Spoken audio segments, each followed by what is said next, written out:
有一日我喺電視見到自己，哇！我塊面揼晒，仲有眼紋嘅，搞咩啊？個個都話襟老唔似有50歲，但係其實有一排啊，我 drop 得好勁㗎。嗰陣時真係好驚會更年期斷崖式衰老㗎。到咗我40幾歲嗰陣時，姨媽咧就開始遲嚟早退，成日都覺得好熱，飆晒汗，個人咧又情緒化，咁諗住係更年期忍下，嗰一排就冇嘢啦，所以就冇特別理佢。直到有一日我喺電視見到自己，哇！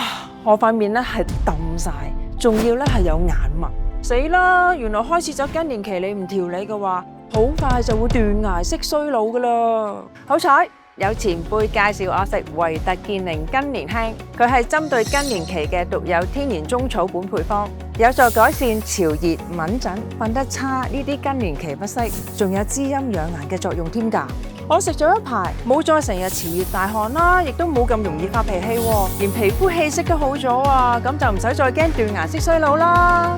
面對更年期唔使忍唔使驚，早啲食更年輕，更年一身輕。